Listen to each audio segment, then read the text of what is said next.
पहले चलते हैं संसद, जहां सवाल है कि क्या अब कल से शीतकालीन सत्र में सदन शांति से चलेगा, क्योंकि वंदे मातरम पर चर्चा आज पूरी हो रही है। चुनाव सुधार को लेकर कल तक चर्चा पूरी हो जाएगी। इसके बाद क्या सत्र में बचे दिन में हंगामा नहीं होगा? इस सवाल के साथ आज पहले देख लीजिए कि संसद में हुआ क्या है, जहां एसआईआर का मुद्दा उठाते हुए राहुल गांधी ने कहा है कि वोट चोरी एंटी नेशनल है। बीजेपी सांसद निशिकांत दुबे ने कहा कि ईवीएम हो या एसआईआर, दोनों कांग्रेस लेकर आई लेकिन अब विरोध करती है। और अखिलेश यादव ने सदन में नई आशंका जता दी, ये कहकर कि सरकार और चुनाव आयोग मिलकर एसआईआर के बहाने अंदर ही अंदर एनआरसी वाला काम कर रहे हैं। वहीं आज चर्चा की शुरुआत करते कांग्रेस सांसद मनीष तिवारी ने जब फिर से बैलेट पेपर से चुनाव की मांग की तो केंद्रीय मंत्री ललन सिंह बोले, बैलेट पेपर के समय बूथ कांग्रेस लूटा करती थी। चर्चा यह भी आई कि एसआईआर अगर घुसपैठियों की पहचान के लिए है तो फिर बिहार में क्यों नहीं घुसपैठिए पकड़े गए। इस पूरी बहस में पहले सुनिए राहुल गांधी ने क्या कहा है।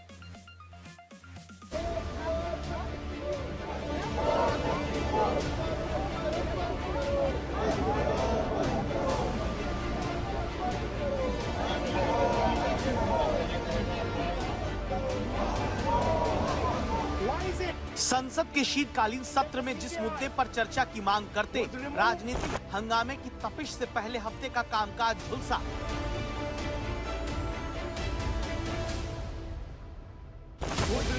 आखिरकार उस पर चर्चा सदन के भीतर शुरू हुई।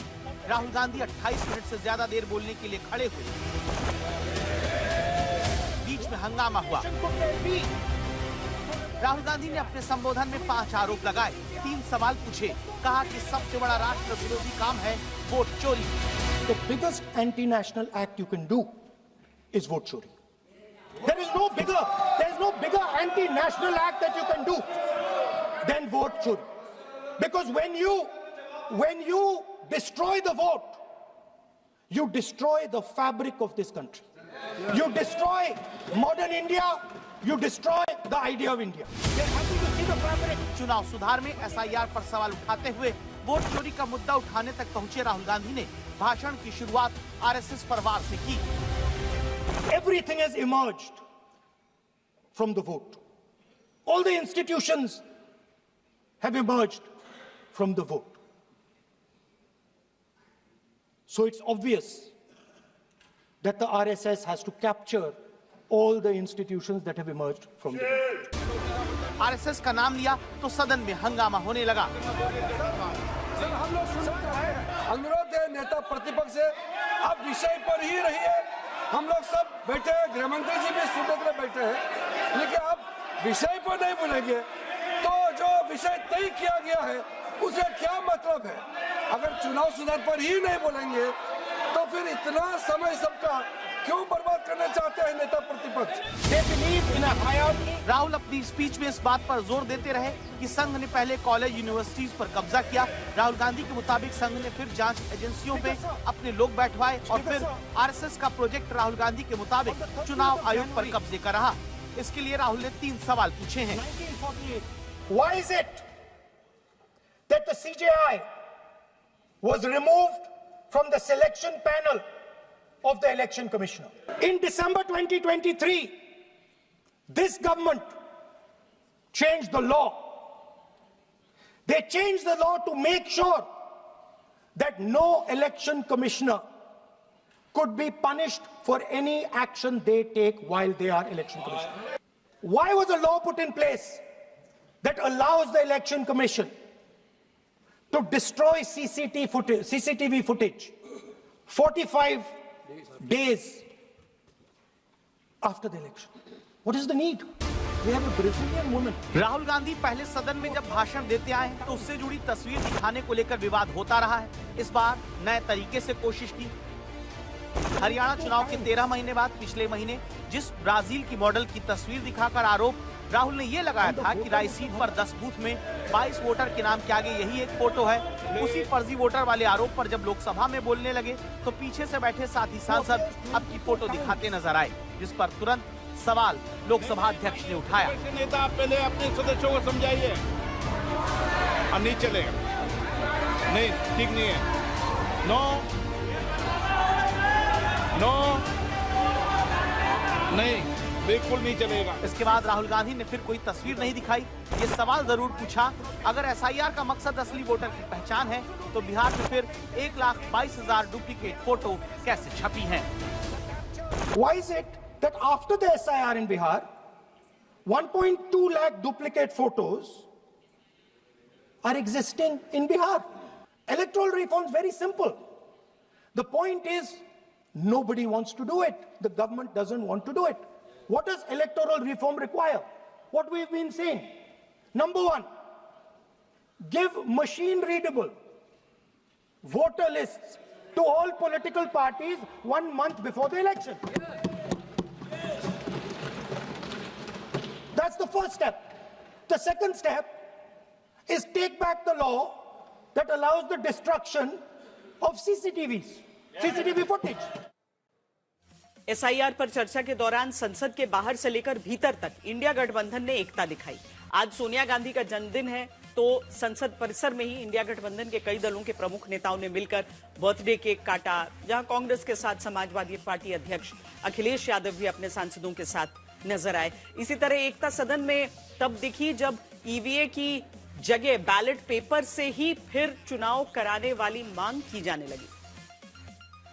या तो 100% वीवीपैट की काउंटिंग हो, 100% वीवीपैट की काउंटिंग हो, और या जो से बढ़िया सोल्यूशन है कि हमको पेपर बैलेट पे वापस चला जाना चाहिए। बहुत सारे ऐसे मुल्क थे जिन्होंने ईवीएम का प्रयोग किया था, जापान, जर्मनी, अमेरिका, जहां पे ये आजाद हुए थे, वो सारे पेपर बैलेट पे वापस क्यों चले गए? क्या कारण था कि वो पेपर बैलेट पे चले गए?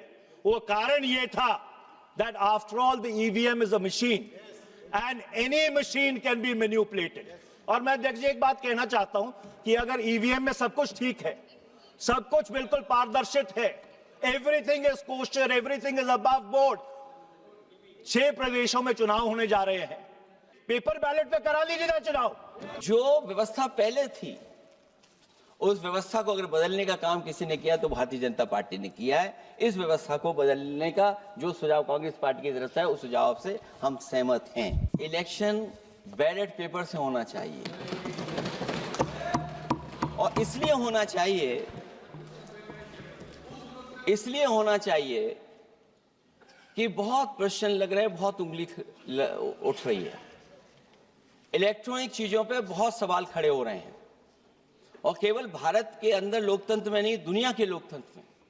और ये जो लोग कुछ कह रहे हैं इलेक्ट्रॉनिक की बात और टेक्नोलॉजी की बात कर रहे हैं, मैं उनसे कहना चाहता हूं कि भारत और जर्मनी की तुलना कर लें, भारत और अमेरिका की तुलना कर लें, भारत की और जापान की तुलना कर लें, हम कहां खड़े हैं।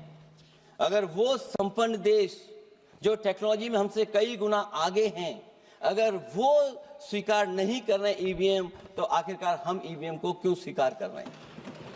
अगर उन देशों में लोकतंत्र है और बैलेट से वोट पड़ रहा है तो यहां पर भी बैलेट से वोट पड़ना चाहिए। ये ईवीएम कौन लेकर आए? ये ईवीएम कांग्रेस लेकर आई सर।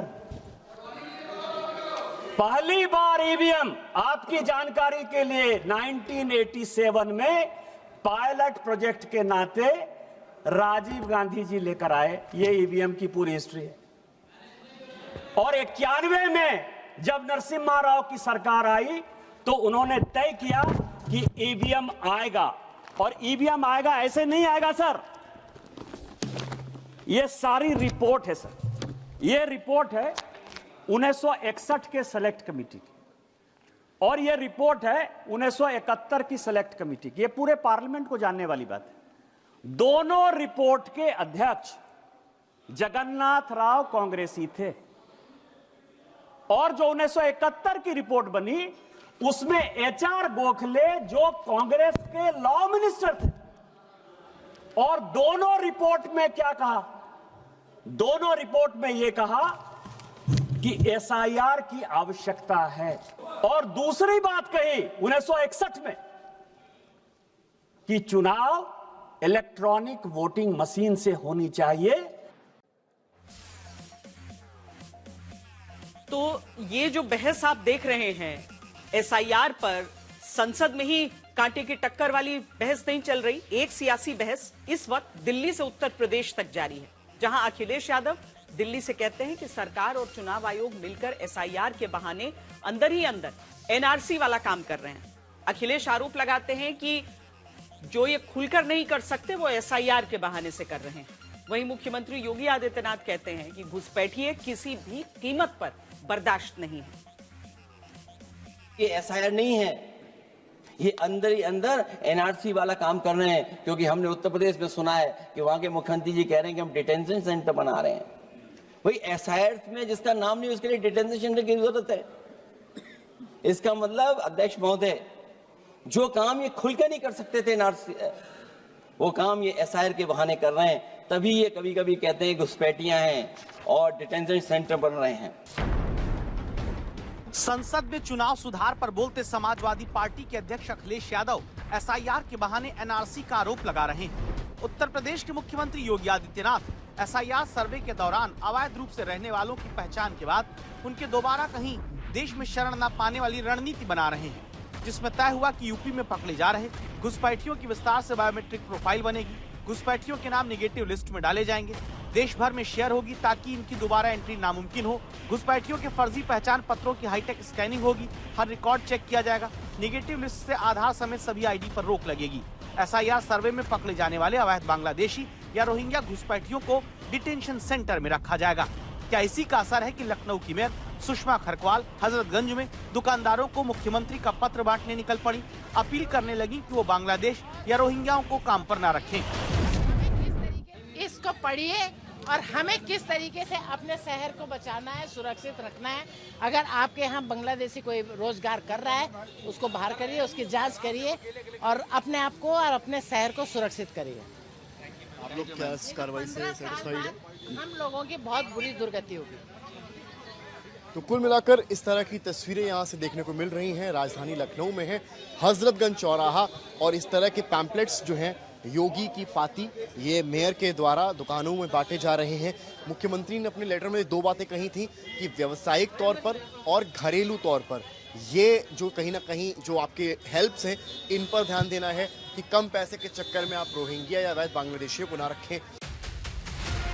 दूसरी तरफ दावा हुआ लखनऊ में वो अब जगह छोड़कर गायब होने लगे हैं जिनके पास वैध पहचान पत्र नहीं है, क्योंकि यूपी एटीएस ने नगर निगम को पत्र लिखकर सफाई कर्मचारियों का पूरा ब्यौरा मांगा है। जानकारी के मुताबिक प्रदेश में करीब 543 सफाई कर्मचारी गायब बताए जा रहे हैं। 100 कर्मचारी लखनऊ से गायब हैं, जिनकी पहचान को लेकर अब जांच की जा रही है। इन गायब कर्मचारियों में कई के बांग्लादेशी या रोहिंग्या होने की आशंका भी जताई गई है। जब से ये शुरुआत हुई है रोहिंग्या और बांग्लादेशियों की पहचान के लिए, उस बार से ही कहीं ना कहीं अब वो लोग अपनी जगह पर नहीं हैं। हम इस स्थान पर मौजूद हैं, ये हजरतगंज स्थित एक स्लम एरिया है जहां पर अभी ये सारी चीजें जो पहले एक टेंट बना के रह रहे थे वो पूरी तरीके से अब गायब हो रहा है। यानी धीरे धीरे यहाँ से ये सभी टेंट हट रहे हैं। क्योंकि सबकी आइडेंटिटी मांगी गई थी तो हम आपको ये रिपोर्ट जो दिखा रहे हैं वो एक्सक्लूसिव रिपोर्ट है, क्योंकि कुछ दिन पहले यहीं पर टेंट लगे हुए थे, यहीं पर लोग रहते थे, अब उनको हटाया जा रहा है। किसी तरीके से देखिए, जो आप मेरे पीछे देख रहे होंगे ये पूरी तरीके से वो एरिया साफ हो गया है और यहाँ पर अब जो लोग रहते थे वो अब कहीं ना कहीं छोड़कर अलग जगह जा रहे हैं। यानी कि एक तो सरकारी जो काम करते हैं निगमों में वो तो गायब है ही है, साथ साथ अपने घरों को भी हटा रहे हैं। तो ये एक्सक्लूसिव तस्वीर जो आप देख रहे हैं ये दिखाती है किस तरीके से लोग यहाँ से अब जा रहे हैं और दूसरी जगह जा रहे हैं। सब यहाँ इधर उधर चले गए हैं। तो यहाँ ये सब बने थे, अभी हम आए थे तब तो सब थे, सब कहाँ चले गए? सब तोड़ फोड़ के अपने अपने मतलब जहाँ रूम किराया कोई गए है, कोई इधर उधर रह रहा है। हमारा वहाँ नगर निगम एक ही बंदा रहता है, वो भी मेरे लड़का है। और बाकी कहाँ के जो गाड़ी चलाते हैं? बाकी लोग तो इधर नहीं रहते सर। लखनऊ में एक तरफ डिटेंशन सेंटर और एनआरसी को लेकर राजनीतिक बयानबाजी है, तो दूसरी तरफ दिल्ली से लेकर लखनऊ तक चुनाव सुधार को लेकर सियासत में एक दूसरे को खबरदार किया जा रहा है। हमारी पार्टी सबसे बड़ी पार्टी उभर करके आई 2024 में और उसका परिणाम यह है कि हमें वो फेस करना पड़ रहा है एसआईआर के बारे में। और आप लोगों को अगर याद हो, जब अयोध्या का चुनाव हुआ था मिल्कीपुर का, मैंने बाकायदा नाम पढ़े थे आपके सामने और नाम पढ़ करके बताया था कि ये अधिकारी हैं जिनकी वजह से हम चुनाव हारे हैं। जहां चुनाव सुधार की जरूरत है, चुनाव आयोग को अपने आप में एसआईआर कराना चाहिए कि आखिरकार ये गलतियां कमियां कैसे छूट गई। तो अभी असली एसआईआर अगर किसी का होने की जरूरत है तो वो चुनाव आयोग की खुद है। तोड़ने के लिए तो बहुत लोग हैं, कोई जाति के नाम पे तोड़ रहा है, कोई क्षेत्र के नाम पे तोड़ रहा है, कोई भाषा के नाम पे बांट रहा है, तमाम अन्य वादों के आधार पर। और जितने भी तोड़क तत्व हैं जब ये सत्ता में आते हैं केवल अपने परिवार के लिए सोचते हैं, अपने परिवार की प्रॉपर्टी विदेश में बनाते हैं। कोई विदेश में होटल खरीदता है, देश को विभाजित करने का पाप करते हैं। ये लोग वही पाप कर रहे हैं जो जाति के नाम पर समाज को बांट रहे हैं, क्षेत्र और भाषा के नाम पर समाज को बांट रहे हैं। ये लोग वही पाप कर रहे हैं जो पाप कभी जयचंद और मीर जाफरों ने की देश के अंदर किया था। हमें ऐसे तत्वों से सावधान और सतर्क रहना होगा। एक तात्कालिक लॉलीपॉप से समाज का कल्याण नहीं होने वाला है। और अब बात देश के लाखों मुसाफिरों को सताने वाले इंडिगो एयरलाइंस की। मुनाफे के लिए नागरिकों की सुरक्षा को खतरे में डालने की आरोपी इंडिगो पर सरकार ने बहुत सख्त कार्रवाई की है। थोड़ी देर पहले सिविल एविएशन मंत्रालय की हाई लेवल मीटिंग के दौरान एयरलाइन की 10% फ्लाइट्स में कटौती का निर्देश जारी किया गया। इसका असर इंडिगो की रोजाना उड़ने वाली करीब 2200 फ्लाइट्स पर पड़ेगा, यानी लगभग 220 फ्लाइट्स घट जाएंगी। इसके अलावा इंडिगो को बुधवार शाम 5 बजे तक डीजीसीए को एक बदला हुआ शेड्यूल जमा करने का भी निर्देश दिया गया है।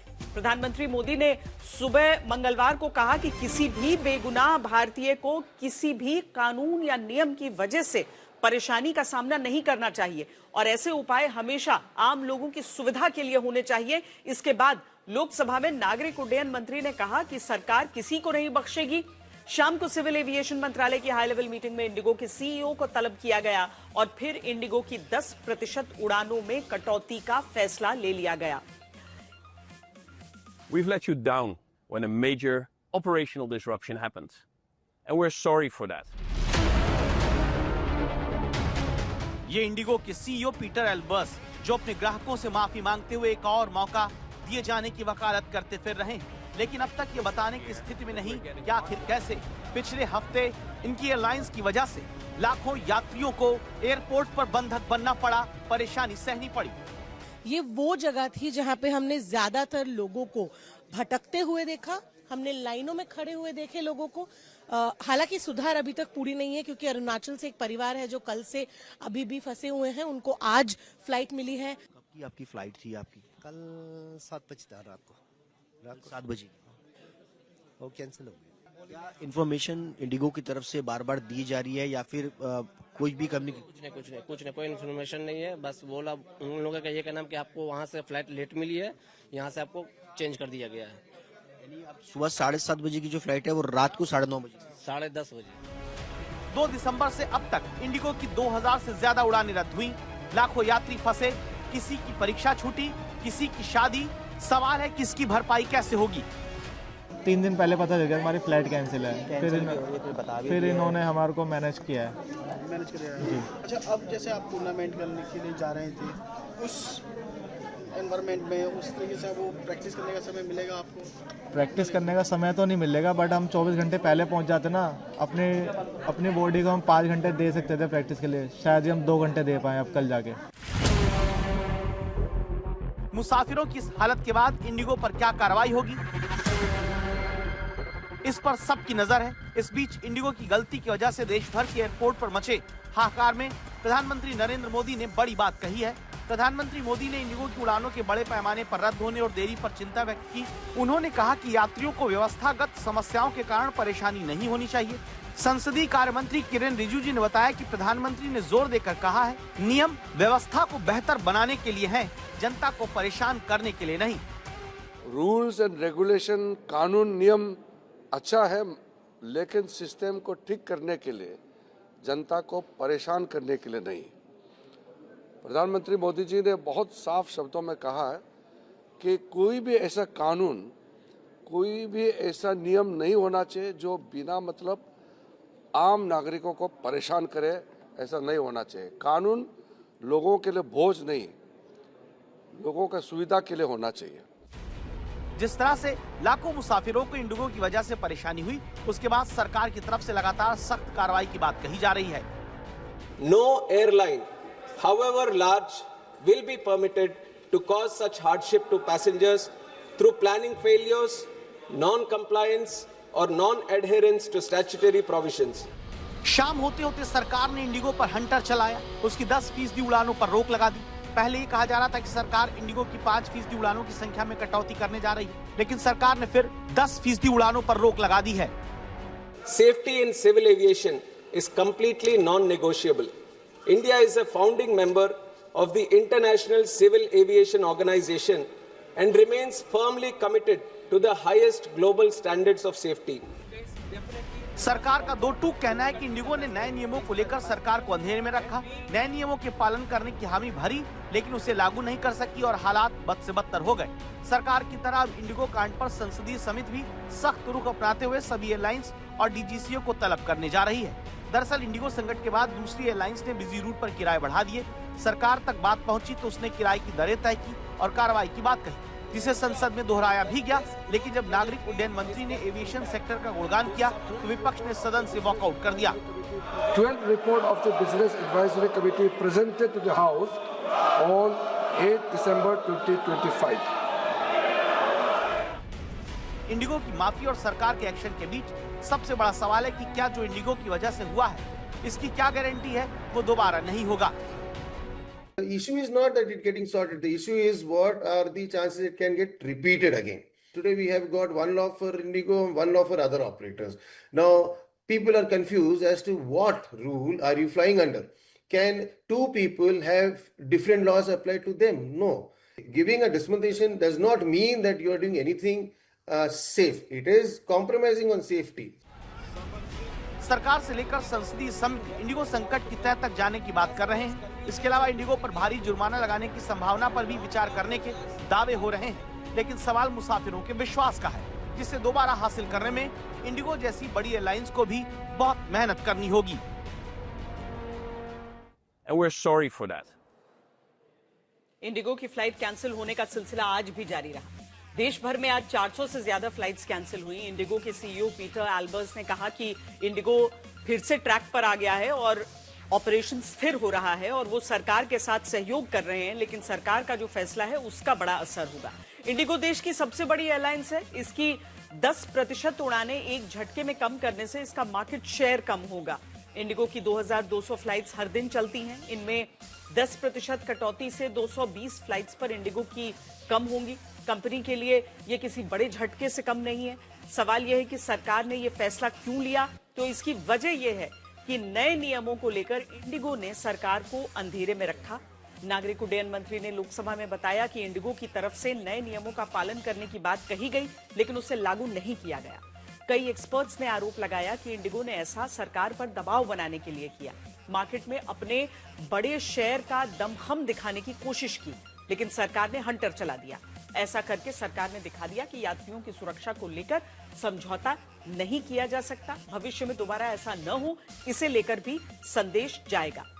अब सवाल यह भी है कि लाखों मुसाफिरों को सताने वाली इंडिगो पर कार्रवाई का हंटर क्या यहीं रुक जाएगा, क्योंकि कंपनी पहले ही 850 करोड़ रुपए रिफंड के रूप में लौटा चुकी है। सरकार कुल उड़ानों की 10% पर कैंची चला चुकी है और मीडिया रिपोर्ट्स में दावा हो रहा है कि सरकार इंडिगो पर 1000 करोड़ का जुर्माना भी लगा सकती है।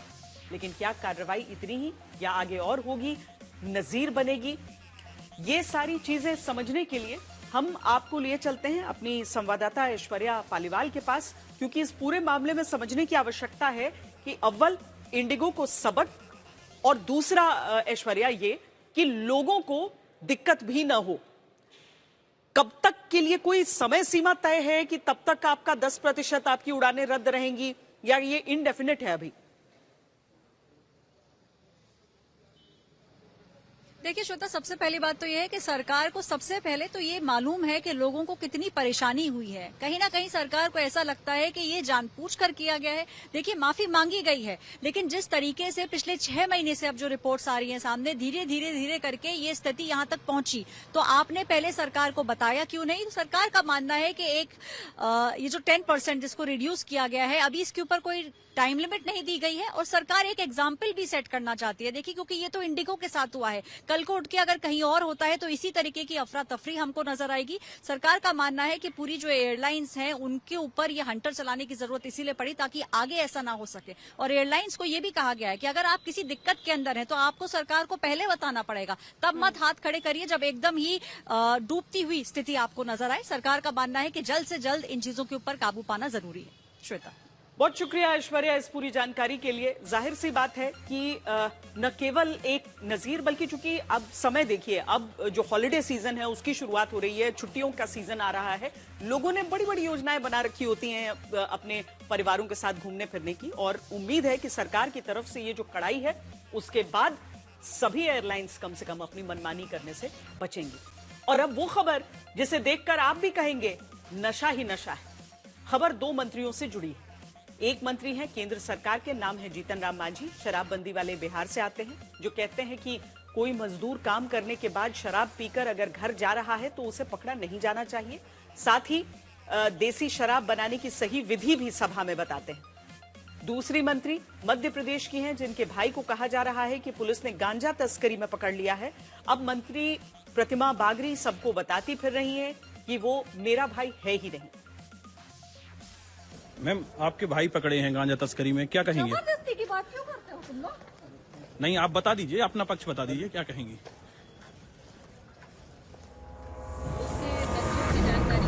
मैडम जी मंत्री हैं, नाम है प्रतिमा बागरी, मध्य प्रदेश में राज्य मंत्री पद इनके पास है। बहुत गुस्से में है।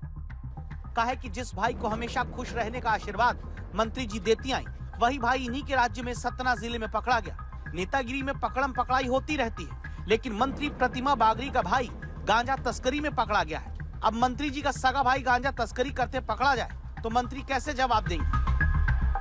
मैम, आपके भाई पकड़े हैं गांजा तस्करी में, क्या कहेंगे? जबरदस्ती की बात क्यों करते हो तुम लोग? नहीं, आप बता दीजिए, अपना पक्ष बता दीजिए, क्या कहेंगी?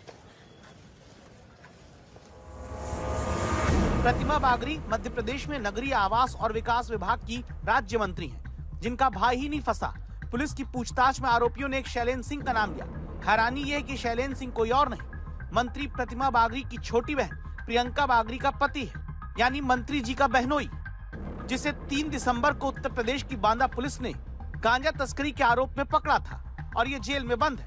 यानी पहले बहनोई मंत्री का पकड़ा गया, अब भाई भी गांजा तस्करी में पकड़ लिया गया। मकान के सामने एक टीन सेट में जो है धान की बोरियों के नीचे जो है 4 बोरियों में गांजा छुपा करके रखा था। उसे मुखबिर की सूचना पर दबिश दी गई और बोरियों में से 12-12 पैकेट जो है गांजे के प्राप्त किए गए, जिनका कुल वजन 46 किलो 134 ग्राम है, जिसकी कुल कीमत 9,22,680 रुपये पाई गई है। आरोपी के विरुद्ध जो है 8/20 NDPS एक्ट का मामला पंजीबद्ध किया जाकर के प्रकरण अनुसंधान में लिया गया है। गिरफ्तारी के बाद से अनिल बागरी को मंत्री प्रतिमा बागरी अपना भाई नहीं मान रही है। तस्वीरें सोशल मीडिया से लेकर हर जगह फैल चुकी है। मीडिया जब भी मंत्री प्रतिमा बागरी से सवाल करता है, वो साफ इनकार करती है। आरोपी से रिश्ता जोड़ने का ठीकरा भी मीडिया पर फोड़ देती है। इस तरह मीडिया अपने आप से रिश्तेदार बना लेता है। मेरा अनुरोध है कि पहले आप उसकी पुष्टि कर लें, उसके तथ्यों की जानकारी के बाद ही आप लोग। तो वो है कौन, जैसा कि भाई का जा रहा है, आपके मुताबिक कौन है? फिर बता दिया कि हमारी सरकार कानून अपना काम कौन है? आप कह रहे कि रिश्तेदार नहीं, तो कौन है आखिर? मंत्री का भाई और बहनोई गांजा तस्करी में पकड़ा जाएगा तो सियासत का धुआं तेजी से उठेगा। यही मध्य प्रदेश में हुआ है। कांग्रेस ने मंत्री की कुर्सी से छुट्टी मांगी। प्रतिमा बागरी के परिवार के बहनों और भाई को पकड़ा गया गांजा बेचते हुए, लंबी खेप। ये क्या मैसेज है? यानी ये सरकार खुद नशे में इन्वॉल्व है। पूरे देश में 17,000 करोड़ रुपए का एकमात्र राज्य मध्य प्रदेश है जो रेवेन्यू कलेक्ट करना चाहता है शराब बेच के। जो नशे का, ड्रग्स का अवैध कारोबार में हम पंजाब को हमने पीछे छोड़ दिया। ये मैसेज क्या है? यानी माफियाओं की सरकार ने या नशा माफियाओं ने वल्लभ भवन की 5वीं मंजिल को घेर लिया है, मंत्रियों के ऑफिस को घेर लिया।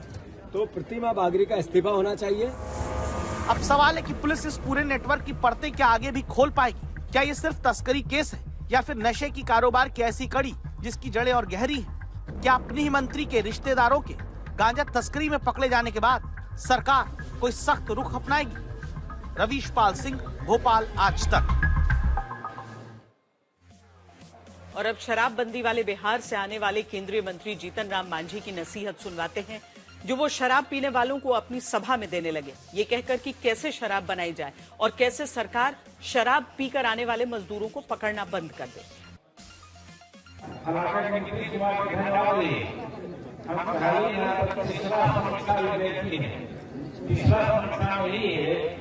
कोई मजदूर भी करके घर जा रहे काम करके तो बड़ा पकड़े के न चाहिए, या औरत का पावर ले जा रहा है तो बड़ा पकड़े के न चाहिए। लेकिन पुलिस लोग बड़काओं का हजार गैलन है वहाँ छोड़ गया तो फेंका देते हैं। लेकिन हमारा आदमी के पावर के जाए तो बड़ा पकड़ के फिर राजा करावासी फूका करके हो भाई पुलिस लोग के भी पुलिस वाला भाई है, हमारा बच्चा है, हमारा छोटा भाई सेंटर पुलिस है और वो तेरे बल पर आ जाएंगी तो कहे कायदा से सब कुछ है, कायदा में रह करके काम करना है। और आज तक तो देखा ही चुनाव के लिए लाल सुबाबा थी तो कुछ सागर से गए थी, पकड़ से गए थी, गैया के किनारिया वाला कुछ वाला शेर गए थे तो पीछे का बच्चे आदमी यही होना कर रहे हैं। आज हम दुनिया समाज 40-50 साल जाते जाते क्यों बोल रहे हैं, यही कारण है। ये अगर करो तो हमें शराब मत पिया, अगर ये लोगों को शराब थी महुआ का थी किसानी क्या थी मोथा थी झाप गई थी और भुटवा में थी 8 दिन का पकड़ाया जा रहा है तब वहां चुनाव और अब बात गोवा नाइट क्लब अग्निकांड मामले की, जिसमें गोवा सरकार की तरफ से 5-5 लाख रुपए के मुआवजे का ऐलान किया गया है। इस मामले में ब्रेकिंग न्यूज ये है कि गोवा के रोमियो लेन क्लब के मालिकों के खिलाफ इंटरपोल ने ब्लू कॉर्नर नोटिस जारी किया है। इसके अलावा ये भी खबर है कि 21 लोगों की पोस्टमार्टम रिपोर्ट में मौत की वजह दम घुटना बताई गई है। इस मामले में तीसरी ब्रेकिंग न्यूज ये है कि 2 और आरोपियों की तलाश की जा रही है। दोनों आरोपियों के नाम हैं अजय गुप्ता और सुरेंद्र सिंह खोसला। हमारे साथ हमारे संवाददाता अरविंद ओझा इस समय जुड़ रहे हैं। अरविंद, ये जो 2 नए नाम सामने आ रहे हैं, इनका किरदार क्या था इसमें, और साथ ही क्या कोई अपडेट जो 2 सबसे पहले फरार हो गए थे 5 घंटे के भीतर, उनको पकड़ने को लेकर कुछ सामने आ पा रहा है? देखिए, सबसे पहले मैं जवाब देता हूं, जो लूथरा बंधु हैं जो चकमा देकर फरार हो गए थे, फुकेट में उनकी लोकेशन मिली हुई है, उनके खिलाफ ब्लू कॉर्नर नोटिस जारी करवा दिया है गोवा पुलिस ने सीबीआई के जरिए, और इंटरपोल ने ब्लू कॉर्नर नोटिस दोनों के खिलाफ जारी कर दिया है, सौरभ लूथरा और गौरव लूथरा के खिलाफ। तो ये माना जाएगा, और देखिए ये एक गोवा पुलिस की बड़ी कार्रवाई इसलिए भी है क्योंकि इस तरह के ब्लू कॉर्नर नोटिस जारी करवाने के लिए कम से कम 1 हफ्ते का वक्त लगता है, लेकिन 1 दिन के अंदर इंटरपोल ने ब्लू कॉर्नर नोटिस जारी कर दिया है। अब ऐसे में ये जो नोटिस है इसे जारी किया जाता है, अगर भारत छोड़कर कोई शख्स फरार हुआ है तो उसकी लोकेशन, वो कहां पर है, वो सारी जानकारी इंटरपोल मुहैया कराता है। तो एक बड़ा एक्शन ये हुआ है। उसके अलावा 2 और लोगों के खिलाफ एलओसी जारी कर दिया है गोवा पुलिस ने। अजय गुप्ता वो शख्स है जो बकायदा ये जो लूथरा बंधु इनके साथ क्लब में पार्टनर थे जहां आग लगी थी। उसके अलावा जो सुरेंद्र सिंह खोसला है, उन्हीं की जमीन पर ये क्लब खुला था। तो इन दोनों के खिलाफ एलओसी जारी कर दिया गया। बहुत शुक्रिया अरविंद ओझा, हमारे संवाददाता ये एक्सक्लूसिव जानकारी दे रहे हैं गोवा में जो हादसा हुआ उसको लेकर। गोवा के जिस नाइट क्लब में शनिवार को 25 लोगों की जान गई, उसकी जांच में यह पता चला है कि वो सरकारी जमीन पर अवैध रूप से चल रहा था। लूथरा भाइयों ने गलत कागजात के जरिए क्लब का लाइसेंस हासिल किया और क्लब में फायर सेफ्टी लाइसेंस लेने के लिए फर्जी दस्तावेजों का इस्तेमाल किया। इसका नतीजा ये रहा कि जब इस क्लब में आग लगी तो लोग बाहर नहीं निकल पाए। गोवा की सरकार न तो लूथरा भाइयों के इस अवैध कारोबार को रोक पाई थी और न ही एजेंसियां उन्हें विदेश भागने से।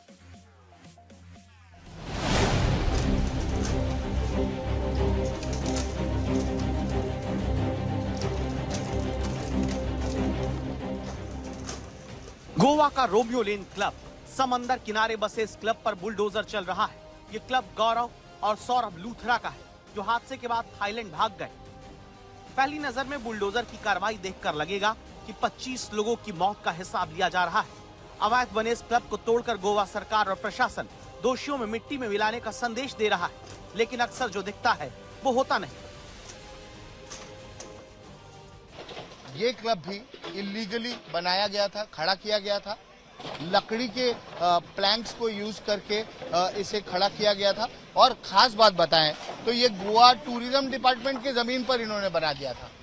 5 साल तक ये क्लब फंक्शन करता रहा, 5 साल तक ये क्लब चलता रहा।